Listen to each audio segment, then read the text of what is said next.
had 1 week off from creation to discuss other things last week. So what we're on again in creation, we're back on the flood, and we're discussing we've been discussing some of the various theories about the flood, especially John Pye Smith's local flood theory that he made famous in his book in 1839 that he published, and that it is, for the most part, with the exception of a few conservative scholars. You look up in your Bible dictionaries and various things like that, and for the most part, you'll see that the local flood theory has been adopted by just about everyone.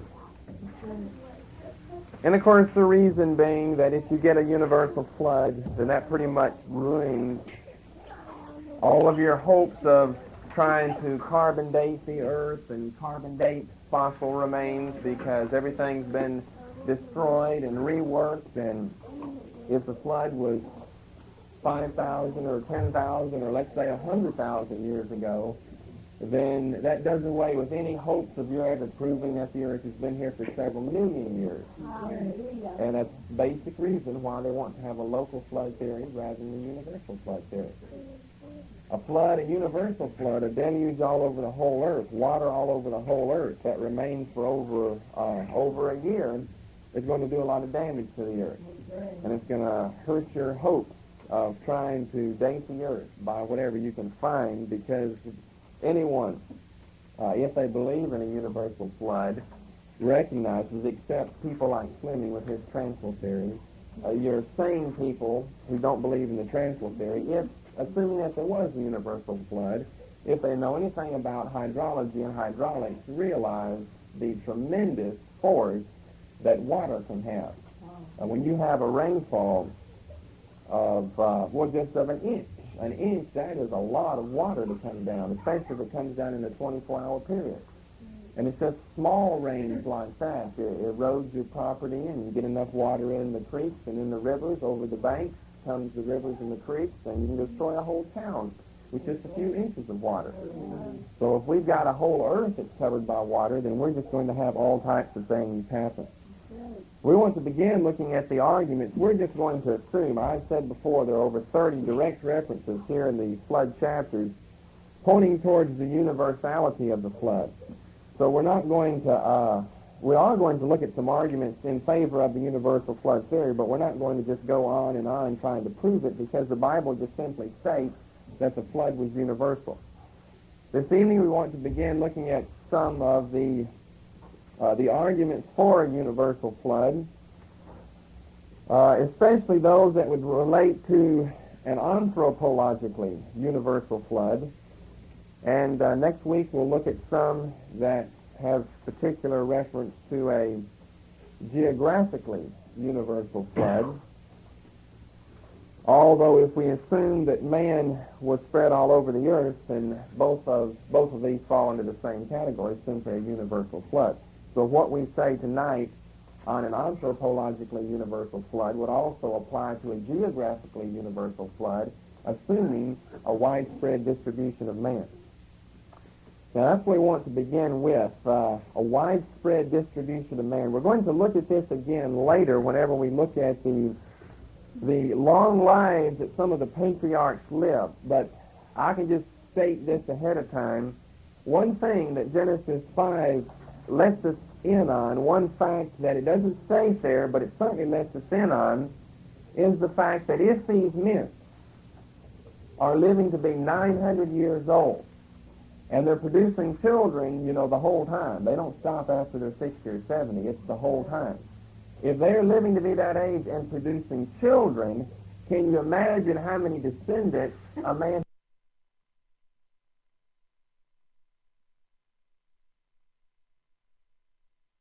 900 years old is going to have at that time? Now, I don't have the figures with me now. We'll get to some figures whenever we get to that time. But if he has... we can't assume that they all had only one wife, because remember Lamech back in chapter 4 had 2 wives. So they're beginning to take more than one wife. Let's assume someone had 5 wives, and he has 5 children by him when he's 20, and he has 5 more when he's 22. And by the time he gets 40, his first 5 started having 5 children himself. And you could end up with a man with like 10,000 living descendants from one human being. Wow. And you'd end up with 10,000 descendants. Now, they're not going to be all together. I mean, 10,000 people. That occupies, that would occupy a whole town. 10,000 people. I think that this was back in the 40s, I remember. This was in Ohio, a Negro woman who was 65, and it was reported in an Ohio newspaper, and her husband was 60. She was in the hospital having her 26th child. And that was her child, and I believe that was the record then or something. 26 children from a 65-year-old lady, and her husband was only 60. That's right. Now, what if she lived to be 900 and he lived to be 900? And he had more wives that were equally as fertile as her to help him propagate himself. You know, you can't say the race is just himself. He's just producing himself time and time again. But to end up with 10,000 or 20, I don't know, maybe 100,000 living descendants from one person. And then each one of those is going to have, by the time they get 900, 100,000 living descendants. And now that's just something that we get out of the genealogies just by thinking a little bit. That's all you have to do is think a little bit. And it's saying that after they produce this son or this whatever that they have or a daughter, then they produce sons and daughters after that. And it's always plural. So we know that they're fulfilling Genesis 1:28. They just continue to multiply and to produce. So the one thing that's going to tell us is that the whole earth is going to be overspread with the population of mankind. Now today, the only thing that holds back a widespread distribution, and we've got fairly widespread, but the only thing that holds back widespread population and distribution are various topographical barriers such as water, snow, and barren deserts. Those three things hold back widespread distribution today. But remember, we're back before the time of the flood. They don't have the water that we have today. We'll be proving that later on. They don't have any deserts whatsoever. And they have no snow, no polar caps whatsoever. So therefore, they're going to be even more widespread than we are today. I don't know where their thinking is when they think that, well, today the whole earth is populated, but it wasn't back then. When today, just a small fraction of the earth, less than a quarter of the earth's surface is populated. The rest of it's water, desert, and snow. And when you get into areas like the Arctic or Antarctica, sure you've got population there, but they're nothing but either Eskimos or scientists, geologists from universities doing studies there. And you've got maybe one person per 1,000 square miles is what the average would be. So we don't have a populated earth today, nothing like they had back then. And if we get the earth populated like the Bible teaches, then we have to have a widespread flood, just as widespread as man's population. Now all that goes under this first reason, a first argument in favor of a universal flood. That argument is the reason for the flood. Now that's very simple. The reason for the flood points toward a universal flood. Assuming that what we've just given you is true, that man and his distribution is widespread throughout the earth. Then one of the first arguments in favor of a universal rather than a local flood is simply the reason why God brought the flood in the first place. What was that? Well, we've got a moral purpose for the flood, and it was to destroy wicked mankind. If mankind is wicked and mankind lives all over the earth, then the flood has to follow right behind him and his heels in order to destroy him. Let's see, Genesis 6, verses 5 to 7, and then verses 11 through 13. Noah and his family are the only exceptions to this sinful and degenerate race of men that we have.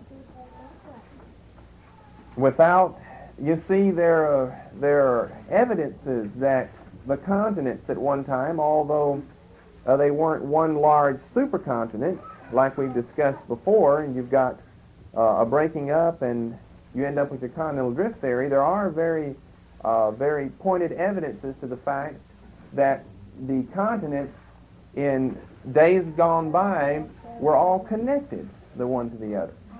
The best example is the absence, but it's a very narrow absence of a connection between Alaska and the USSR, the Bering Straits there in the Aleutian Islands. Very, very shallow there, and it's very narrow, separating Alaska from Russia.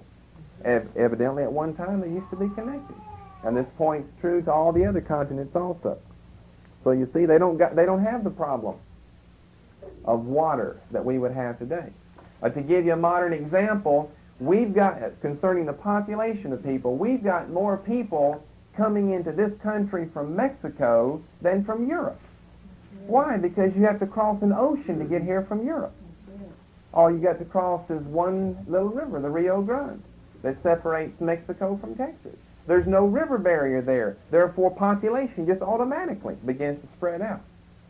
You see, when you get tens of thousands of people, they're not going to just stay together. You're going to always have adventurers who begin to spread out. And for the most part, everyone's going to begin to spread out when things get too tight.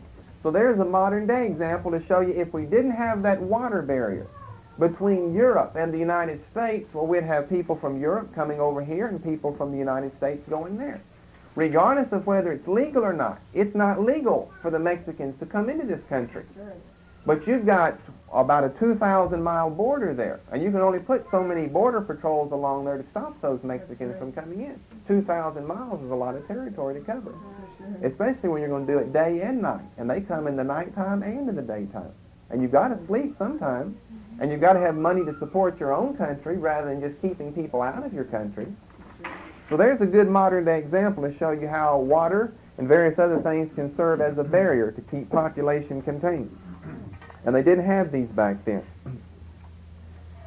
We'll mention something else about a barrier here in a moment. Verse 5, Genesis 6. The reason for the flood was the moral degeneracy of mankind and therefore the need of his destruction. God saw the wickedness of man, that the wickedness of man was great in the earth, and that every imagination of the thoughts of his heart was only evil continually. And it repented the Lord that he had made man on the earth, and it grieved him at his heart. Now that excludes no one except Noah and his family. They were the only ones who didn't have every imagination of the thoughts of their heart set on continual evil and disobedience to God. Verse 11. The earth also was corrupt before God, and the earth was filled with violence. Now this includes not only man, but animals too. And God looked upon the earth, and behold, it was corrupt. For all flesh had corrupted his way upon the earth. And God said unto Noah, the end of all flesh is come before me. For the earth is filled with violence through them, and behold, I will destroy them with the earth. Now, when he says there in the beginning of verse 13, God said unto Noah, the end of all flesh has come before me, he doesn't mean their destruction there, that this is the end of them. He means I'm fed up with them. That's the end as far as they're concerned, because I've had enough of them. Then he goes on to say, the earth is filled with violence through them, and now he talks about the literal end, or their destruction, and behold, I will destroy them with the earth, which means that you're going to have just a total destruction, and it would certainly extend beyond the Mesopotamian region. Amen. Chapter 7, verse 1, points to the fact that only Noah, along with his family, is righteous, which means that God has to destroy everyone else. Because you see, there are some that would even go so far, in order to prove their local flood theory, to say that not necessarily everyone was destroyed, just all but wicked people in Mesopotamia. But God is clearly contradicting that. The Lord said unto Noah, come thou and all thy house into the ark, for thee have I seen righteous before me in this generation. And back to chapter 6 and verse 8. Noah found grace in the eyes of the Lord. These are the toledot of Noah. Noah was a just man and perfect in his generations, and Noah walked with God. Not said of anyone else at that time, except Noah, and then his family is included with him. Over in chapter 8, verse 1. And God remembered Noah. He only remembers one man here. God remembered Noah and every living thing and all the cattle that were with him in the ark. And God made a wind to pass over the earth, and the waters assuaged. 1 Peter chapter 3. You'll get familiar with both of the passages in Peter because they're the ones that deal with Noah. 1 Peter 3, verse 20. The reason for the flood was to destroy all wicked men. And the wicked men lived all over the earth. Therefore the flood had to cover the whole earth. Verse 20, 1 Peter 3.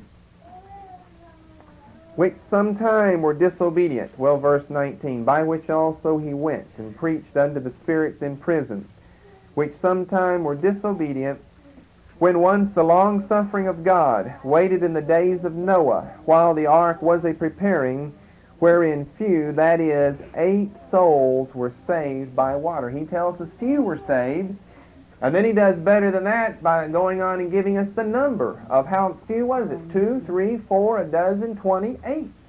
He said few, 8. He talks about the long-suffering of God. This referred to that 120-year period, which, as I said before, some people interpret as being a prediction of the lifespan of man. Why do you think, by the way, that they want to interpret that as being man's future lifespan rather than the allotted time period for repentance? Do you know why? Because if that 120-year period refers to the allotted time of repentance for man, then that assumes that Noah is going to be building the ark that whole 120-year period, which assumes that if it took him 120 years, it must be a big boat and not something small. If it's a big boat, it must mean we're going to have a lot of water that covers the whole surface of the earth. You see, there are reasons why they've invented these other theories. Custance is one. Arthur Custance, we've mentioned him as one of the authors not worth reading in the area of creation and the flood, because I think that's the position he holds, and there are a lot of other people that hold the same thing. The 120-year period refers to the allotted time period given to man as far as how long he's going to live from then on out, not how long God's giving him to repent. Because if it's his time for repentance, then a lot of other things are assumed along with that. A long time to build a big ark because a big flood is coming. So they'll say, let's just make that equal man's lifespan. The problem is, everyone keeps living over 120 after the flood, though. I mean, all the way down until the time of David, we've got people living over 120. We've got people today. You don't generally hear of them, but we've got people today that live over 120. That's been documented before. So that's God's principle there has been violated too many times if that were true. 2 Peter 2 and verse 5.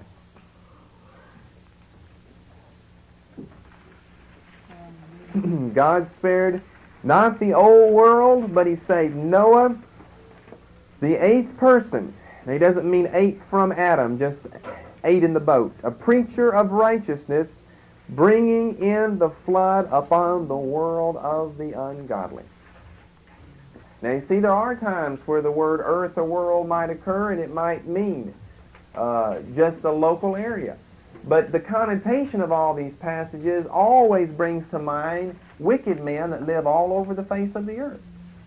And they continually want to restrict these passages to refer only to the Mesopotamian valley. Therefore, we get a local flood rather than a universal flood.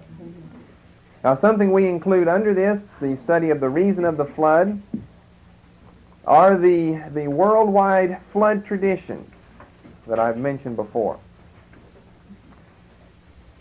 And they've been documented throughout countries. The Cherokee Indians here in this country had a flood tradition, and they still do. The Indians that live around Lake Tahoe on the Nevada-California border, they had and still do have a flood tradition. As a matter of fact, there are more peoples, they would be Indians here in North and South America, there are more peoples in the Americas, North and South America, who've been discovered in time past to have flood traditions than in all of Europe and in all of Africa. Now you'd think, well, you get closer to the flood there in Europe and in Africa, where the flood began, you'd have more flood traditions. But we've got more that have been documented from North and South America than from there, which again shows man's widespread distribution after Genesis 11.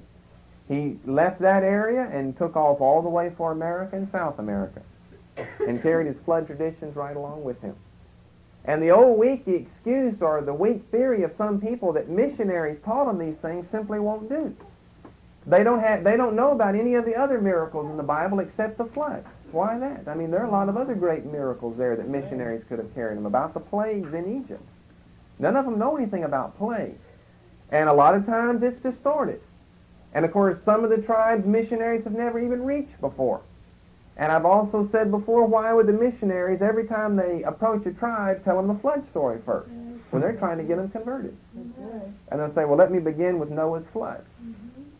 Doesn't begin with creation or anything. We've got a few creation accounts in ancient civilizations, but not anywhere nearly as many flood accounts that we find in various people spread all over the earth.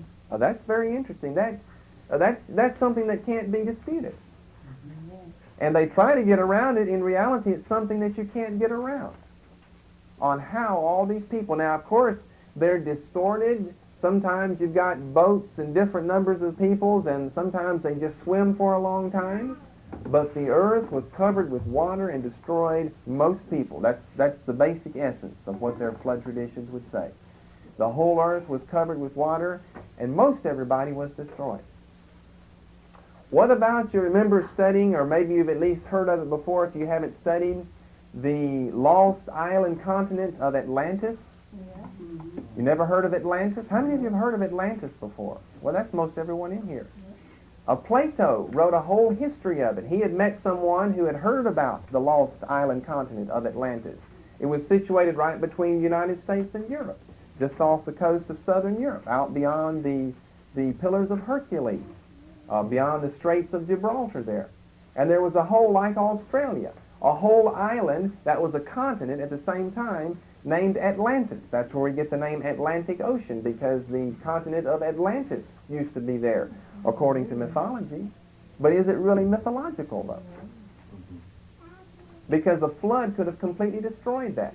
Now, if you're asking, has anyone searched for it, they certainly have. And there are signs, they're not very great, but there are signs. I'm not going to blow it out of proportion that, yes, we found Atlantis laying at the bottom of the Atlantic. But they have sounded, and there are signs that there could have been a whole continent like Australia. Of course, not that large, but I mean an island that's a continent at the same time. Like Greenland. It's not a continent, but it's a huge island just north of that. And, of course, the gods allegedly lived on this island, and it was populated by a race of superhuman people. And movies have been made about the lost island of Atlantis and the treasures there in Atlantis. Comic books, books written about it. It appears all the time. And Plato got that tradition. This was back several centuries B.C. You see, he's 2,000 years closer to the time of its original existence, assuming that it did exist, than we are today. Therefore, he'd probably know more about it than we would. And he had met someone, I forget his name, who was traveling to Egypt, who knew the story and was going to write the story about the lost island, but said that he was too old and died before he could write it. But he told it to Plato. I'm talking about the Plato that you remember, the philosopher, the Greek philosopher Plato, and he sat down and wrote the story, the history of the lost island continent of Atlantis. And people have searched for it ever since then. Stories told about the gods that lived there and the giant race of superhumans that lived there. Well, there may be a lot to that, you see. All these traditions, you know, the traditions just in mythology of the Greeks and the Romans, of gods and goddesses and things like that. Those could very easily have come by means of the Genesis 6, 1-4 account and the giants there. Of your Hercules. Where did they get an idea of Hercules? Unless at one time there existed people that could lift, well, not the globe on top of their head, because then what would they stand on? But lift heavy things over their head that no one else could lift. Where did they get the idea of Hercules and these type of things? Strong. He was stronger than Samson was in the Bible. But Samson wasn't a giant, as far as we know. He was a Nazarite, but not a giant. The gods and goddesses and all the things that they did. Perhaps, although again, they're grossly distorted. Perhaps they contain at least a germ of truth in them that have been passed down for thousands of years from their ancestors about a huge race and species of people that once lived on the earth. And before you know it, you see, no one ever saw Zeus sitting up on Mount Olympus. They just conjured these things up in their mind. No one ever saw any of these gods. They write about them, they worshiped them, they made statues of them. But where did the original idea of these gods come from in the first place? Or Poseidon, the god of the sea. You know, there are just all types of things you could think about and study and look at in areas like that. I think, where did people get the idea of these things? Unless at one time they existed. And that's certainly true of the flood. If we've got so many universal flood traditions in so many different languages and in so many different cultures, then it points back to at least a germ of truth. Now over in Luke chapter 17, verses 26 through 30, we see that Jesus includes the flood along with Sodom and Gomorrah as an analogy for what's going to take place in the last days. Now we know in Sodom and Gomorrah no one escaped except righteous Lot and his two daughters and his wife. And she didn't get very far. And he says in verse 32, remember Lot's wife. In other words, don't look back once you put your hand to the plow. He said that earlier, I believe, in chapter 9 of the same gospel. Remember Lot's wife. So you've only got three people, Lot and his two daughters, that escaped Sodom and Gomorrah. Everyone else destroyed. Well, let's begin reading here at verse 26, and you'll see how he includes this story of Noah. Evidently, Jesus believed in the validity and the historicity of the account, because he mentions the account along with the other ones that also are included in Genesis. And as it was in the days of Noah, so shall it be also in the days of the Son of Man. Now he's going to go on and talk about the destruction here.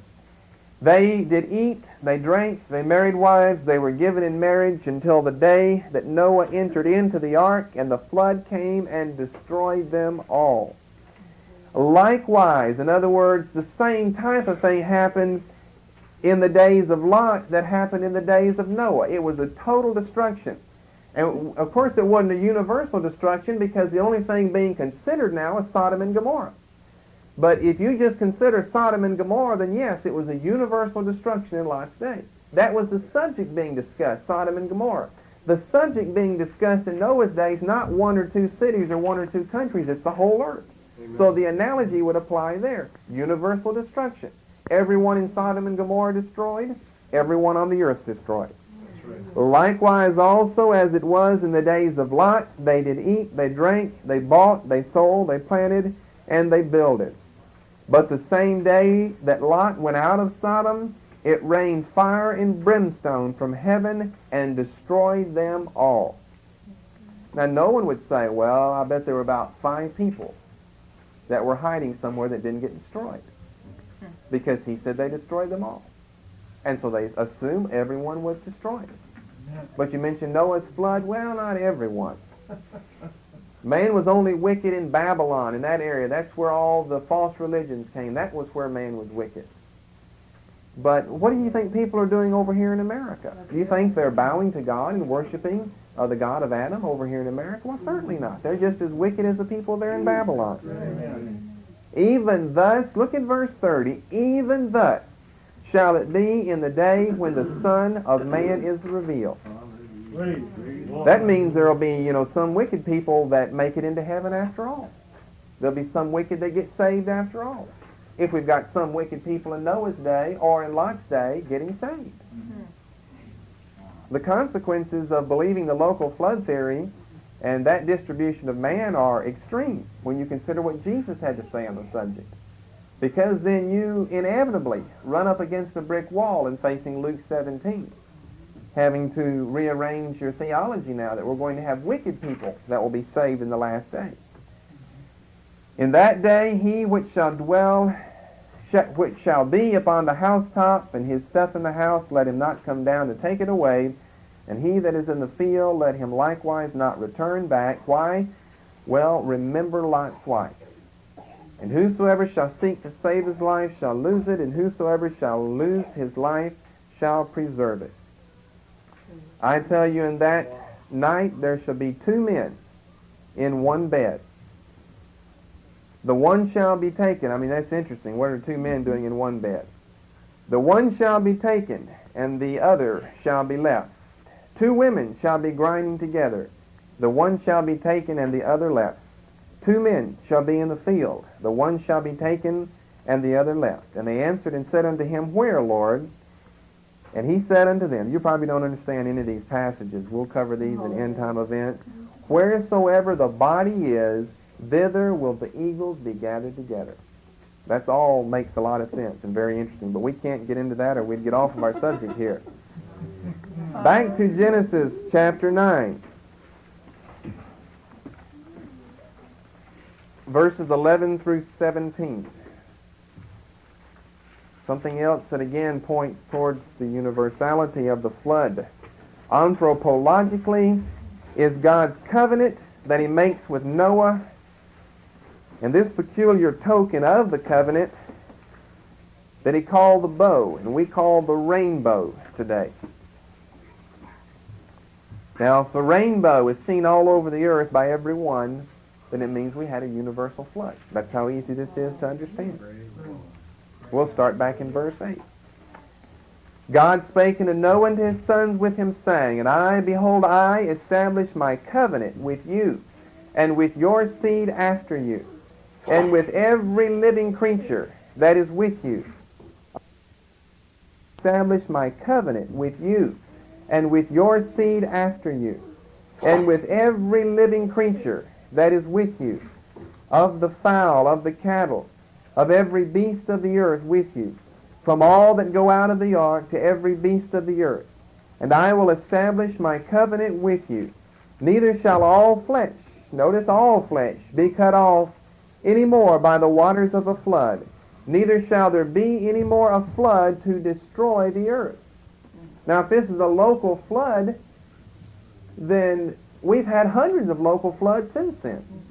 God would have told Noah a lie. He said there will never be a flood like this one that's just happened. Regardless of what kind it was, he said there will never be a flood like the one we just had. If it's local, we've had hundreds of local floods since then. Neither shall there be any more flood to destroy the earth. And God says, This is the token of the covenant which I make between me and you and every living creature that is with you for perpetual generation. I do set my bow in the clouds, and it shall be for a token of my covenant between me and the earth. The rainbow's not just seen in Mesopotamia. This is God's token to all of mankind and to all of his creation everywhere. That where the bow is seen, that he's not going to do to that area what he once did.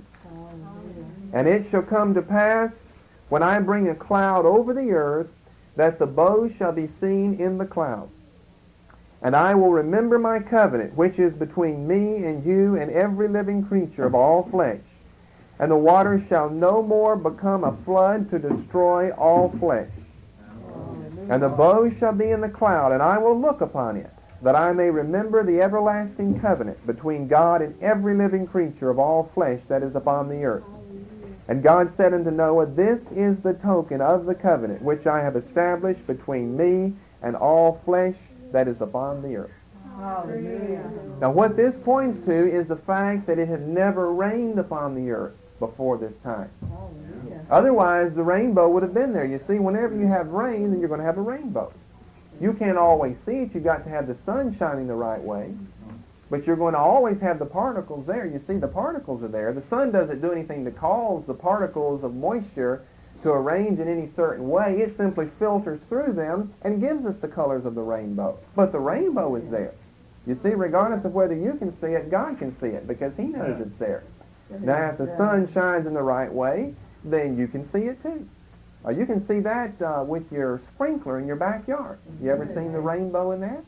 You get your sprinkler turned the right way, and there's just a bow, an arc that goes right through that.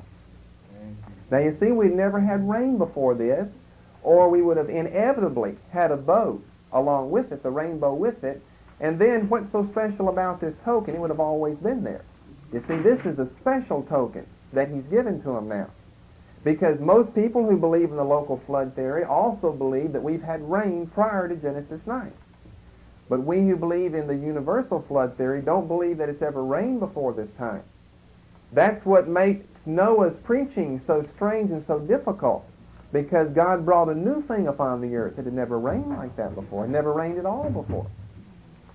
So if we believe in a universal flood and believe that it's never rained before this time, before it began back in chapter 7, then we also believe we've never had a rainbow before this time. It had to be something peculiar and something distinct that God could say, now this is going to be my token from here on out. There are various arguments. I don't want to get into them, such as circumcision and a lot of other things that they argue were already here. Baptism, there are many people that practiced baptism before John Baptist came along baptizing people, and they say these things were already here, and then God adopted them into his plan and made them from there on out as his peculiar token. And in certain cases he did, but in this case he didn't. We have no proof of it, no evidence of it. Certainly the Essenes, the community of Essenes that Josephus talks about in his writings that we don't know much about outside of the writings of Josephus, practiced baptism by immersion in order to gain entrance into the Essenic community. That's the way you got in. Just like you become a Christian, you're baptized in water. The Essenes, you had to be baptized in water. So, you see, that's why when Jesus got into some of his discussions with the religious leaders, then he asked them about John's baptism. He said, whence was it? From men or from heaven? Now, why did he say from men unless they could have logically answered, yeah, John's baptism, it wasn't really anything spiritual or supernatural. Everyone else is baptizing around us too. But you see, they reason, now if we say from men, the people will stone us because they think John's a prophet. But if we say from God, then Jesus will say, why didn't you believe him since he was from God? So they couldn't answer him, therefore he said, I won't answer your question. They're trying to get him to answer a question. He asks them one, they can't answer, and on that basis he says, I won't answer yours either. But this isn't the case back in Genesis 9, where God simply adopts into his program a bow that has already been pre-existent before Genesis 9. It's the first occurrence of it, and that's what's so outstanding, that when they come outside of the ark, and then God, after he receives their sacrifice and adds additional words in the beginning of chapter 9, then points their attention heavenlyward so that they see that bow, calls their attention to that. Noah could have said, well, I've seen that a lot of times before. I mean, before it rained, there was always a bow. I mean, before the flood, there was always a bow. Back in Genesis 5, when I was born, I used to see rainbows. And they didn't prove back then you weren't going to destroy the earth with a flood. As a matter of fact, the next chapter you went on and did that very thing. So how do we know now you're not going to destroy the earth with a flood anymore? Wouldn't have made any sense then, unless that's a new experience for the first time, the rainbow in the heavens. Okay, let's go on to another argument. We're just going to look at two of them tonight. The reason for the flood, and secondly, the duration of the flood. Now, there are a lot of different figures for exactly how long the flood lasted. We simply have gone back to the account here and counted the days up, and we end up with a figure that you'll find in the New Bible Commentary, that you'll find on your chart also, and that you'll find in some conservative writings concerning how long the flood lasted. Now, it's a problem, regardless of what figure you end up with a year or over, which right away presents a problem that we're going to have water that came allegedly from rain clouds, that was able to stay on the earth for a whole year, that lasted that long. It's a problem. Whether you've got a local flood or a universal flood, we're already in trouble when we find out that it's going to last a year.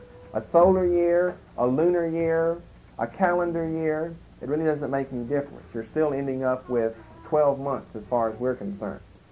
Now, when you actually tally up the account here, you're going to end up with more than a year, a few days more than a year. We're going to break this down and give you the chronology of the flood.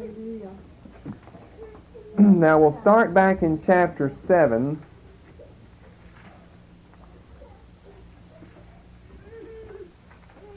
beginning with verse 4.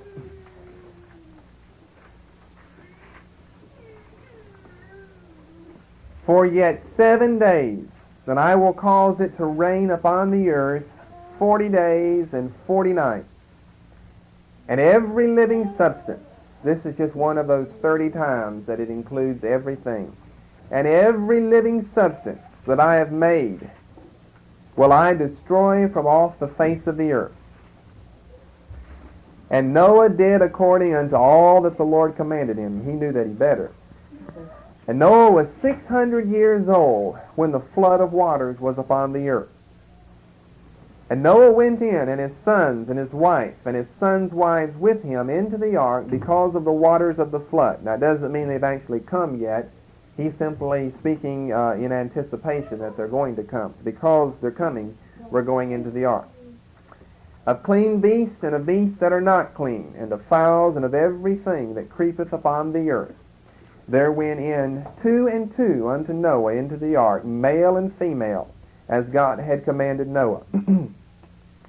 And it came to pass after 7 days, this is what he said back in verse 4, that the waters of the flood were upon the earth. Verse 11, in the 600th year of Noah's life, in the 2nd month, the 17th day of the month, the same day were all the fountains of the great deep broken up, and the windows of heaven were opened. And the rain was upon the earth 40 days and 40 nights. Okay, our first step here in the chronology is, you'll just have to write these sentences down, and you can tally them up at home if you don't get the figures all down and totaled up now. First of all, it rains for 40 days and for 40 nights. Now this is included in the whole period of the duration of the flood. You see, the duration of the flood points towards its universality. Like I said before, it could rain just a week, like it rained here, as we say, cats and dogs, and flood this whole state. But when it rains for a whole month, then we know it's going beyond any local area there. Because just one little creek, and I've got a lot of examples and figures that I'll give you of past disasters that have taken place from just one swollen river, just one swollen creek, that have just destroyed a whole town, a whole city of people. And so when you get it raining this long, that's why we start with this, 40 days and 40 nights, the water's coming down, and there aren't any breaks in it. Like you see, when it rains hard today, you don't see it rain much up here, but down south you see it rain a lot more than you do here. And it'll just come in torrents and then stop, and then here it comes again. You don't have it like that. This is just torrents of water coming down.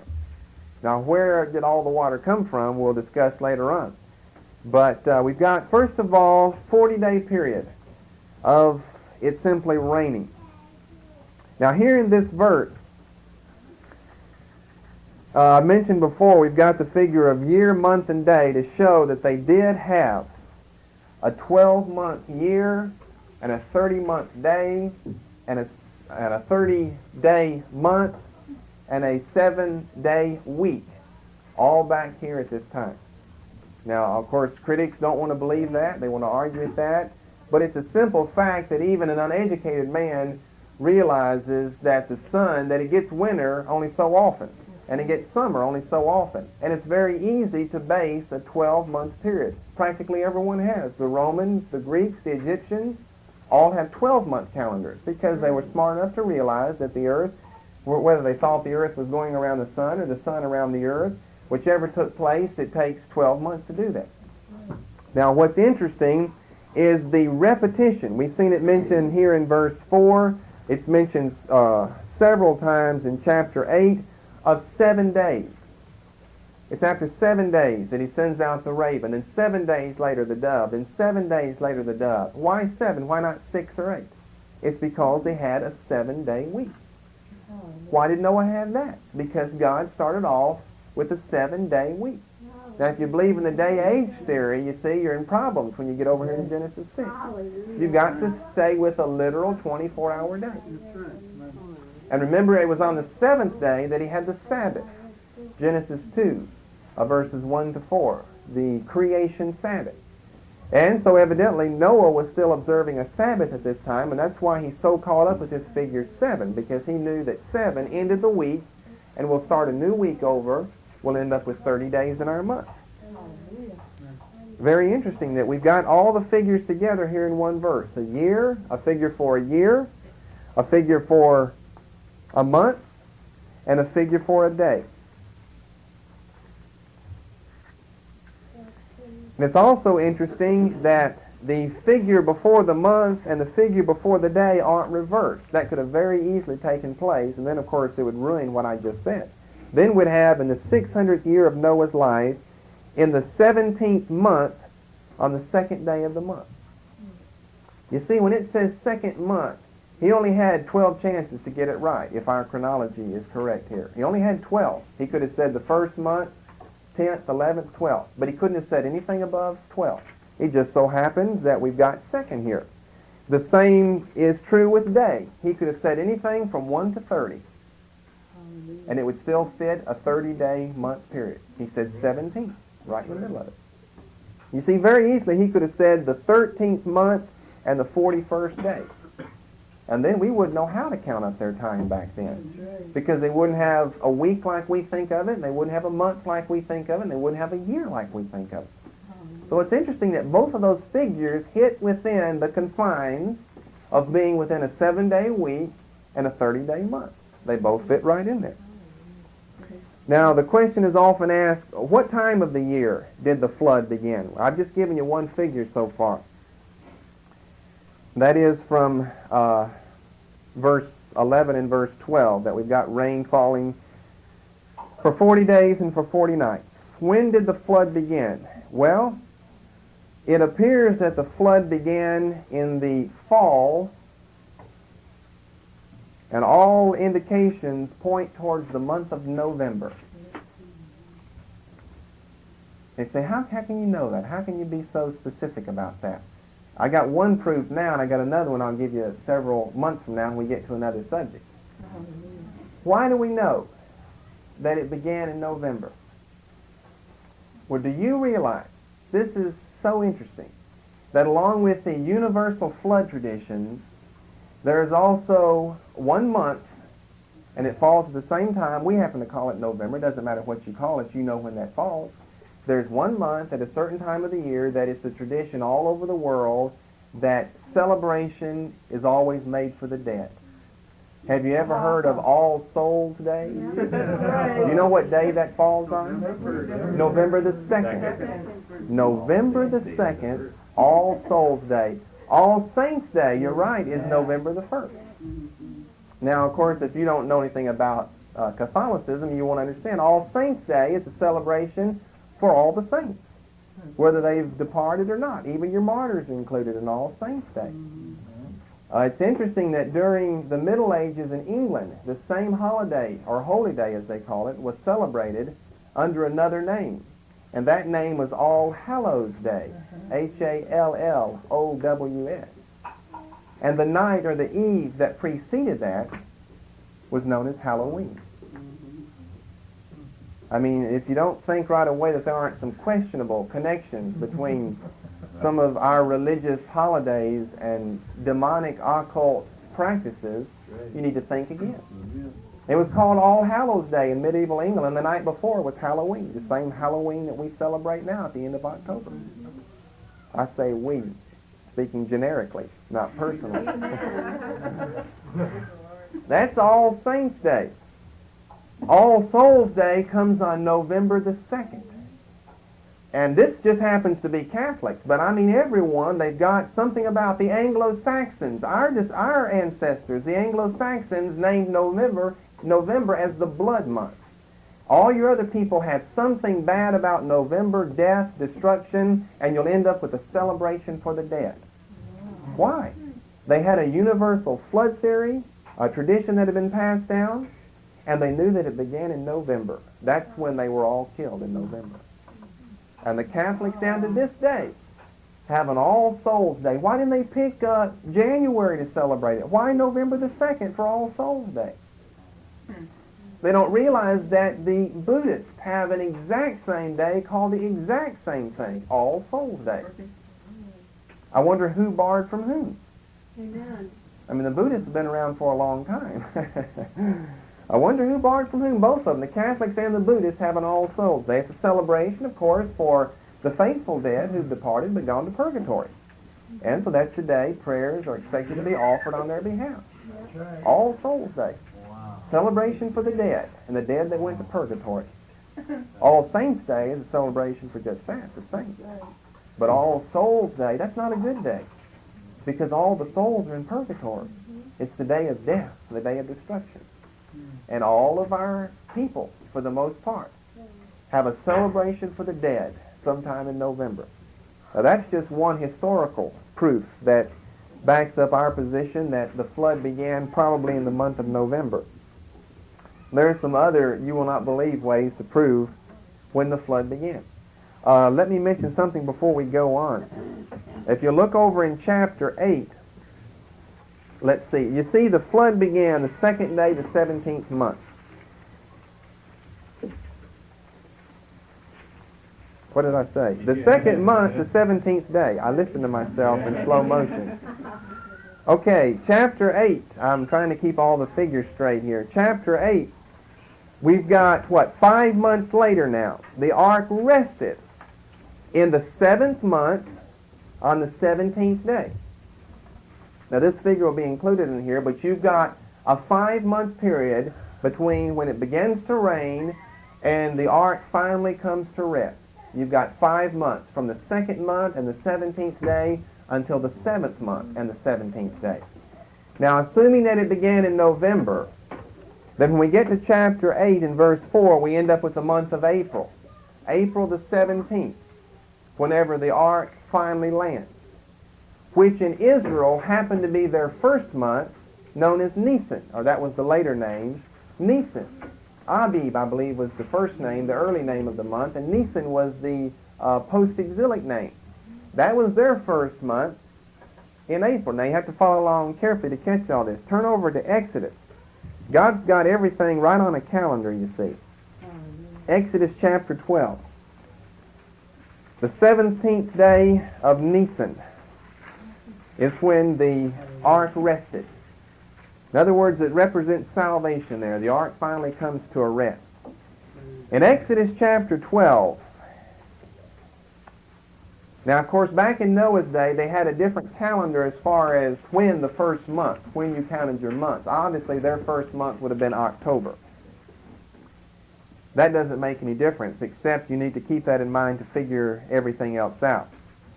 Chapter 12 of Exodus, the Lord spake unto Moses and Aaron in the land of Egypt, saying, This month, which was April, shall be unto you the beginning of months. It shall be the first month of the year to you. So God is revolutionizing their calendar here, completely changing everything, moving it 6 months or 5 months ahead, or 6 months ahead from what the earlier calendar had been, to make the first month April rather than October. Now watch the days here. Speak unto all the congregation of Israel, saying, In the 10th day of this month they shall take to them every man a lamb according to his house. Verse 6. You shall keep it until the 14th day of the month, and you'll kill it in the evening. That's the Passover. Now most people assume that the Passover happened one night and Israel crossed the Red Sea the next day. You see, that didn't happen. The Passover happened on the night of the 14th of the month of Abib, or Nisan. And that's the way it was supposed to be, on the 14th. This is what they do in chapter 12. They celebrate the Passover on that night of the 14th of Nisan. They leave the next day. Chapter 13, verses 20 and 22. Remember in our chart that we drew for you of the route of the Exodus, they had a pretty good ways to travel to even get down to the so-called Red Sea. It's really the Reed Sea, or the Bitter Lake region. That took them a couple of days to get down there. When you get to chapter 14 and the crossing of the Red Sea, it's done on the 17th day of the month. Hallelujah. Salvation for Israel on the 17th day of the first month. The same day, the exact same day that the Ark of Noah rested. That's not all. We're not going to look at all the passages in the Gospels.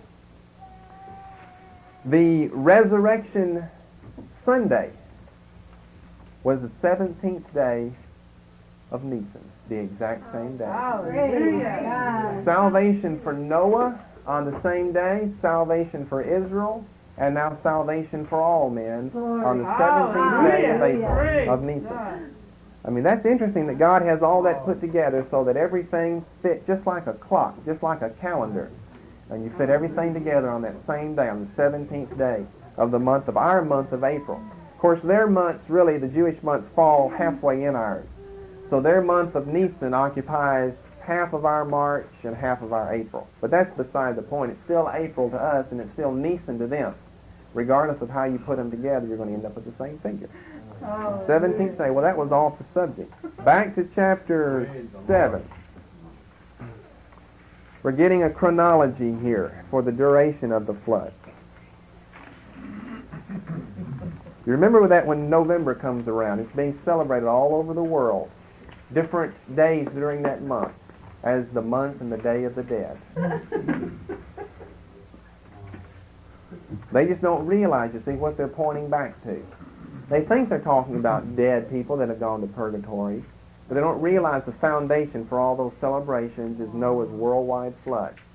And everyone destroyed and passed down that's a terrible month because the rains came and all of our forefathers, except one man or 15 men or whatever your tradition has in it, all of them were destroyed, except this month. 8? Well, that's our belief. Right? Theirs might be 15. But they still got a tradition that it happened. And all of their forefathers destroyed during this month. And that's very easy, you see, to pass down, and therefore November be a very frightening month. And of course, it's preceded by Halloween to get the whole month going. And then here you start off with November, and you've got the month of the dead. Very interesting, and it fits together. Okay, secondly, under duration. The rain falls for 40 days. It continues to rain for another 110 days. You might not have known that. It continued to rain for another 110 days. And this is generally called the period of prevailing, the 40 and the 110. So we've got 150 days of prevailing. Chapter 7 and verse 24.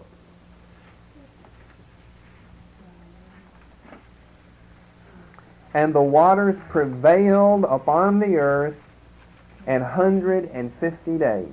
So this gives us our extra 110-day period, where we still got it raining, but of course not raining near as heavily as it did during what we call the initial flood period of the 40-day period there. So it continues to rain. Now, of course, we assume that I think this is contrary to what you've got on your chart, we believe that the flood reached its maximum depth after the 40 days, not after the 150 days. It reached the maximum depth after the 40 days, and it maintained that depth. It prevailed, in other words, for the next 110 days. You'd, of course, begin to have runoff and evaporation and everything else. It wouldn't do that much, but the extra 110 would simply keep the water supplied and keep it approximately around the same level. Okay, let's look at, what do I have here? Verse 17 of the same chapter. Now, we don't have our 150 days mentioned until down at the end of this chapter. This is why we assume that the height of the flood was reached here during the 40-day period of verse 17.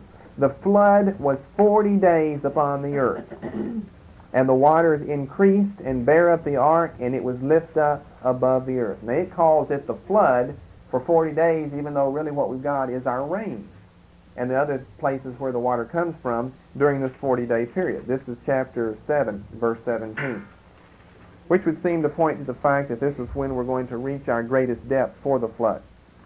Chapter 8 and verse 2 proves that it did indeed continue to rain for that 110-day period. Because you see, we've got verse 24, the waters prevailed on the earth for 150 days, God remembers Noah, verse 1, and then after that, verse 2, the fountains also of the deep and the windows of heaven were stopped, and the rain from heaven was restrained. So it continued for a whole period of 150 days.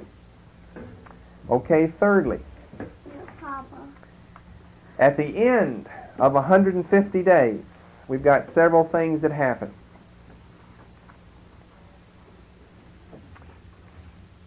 First of all, the rain stops. After the period of 150 days, the rain stops. Secondly, the waters begin to assuage. That's chapter 8 and verse 1.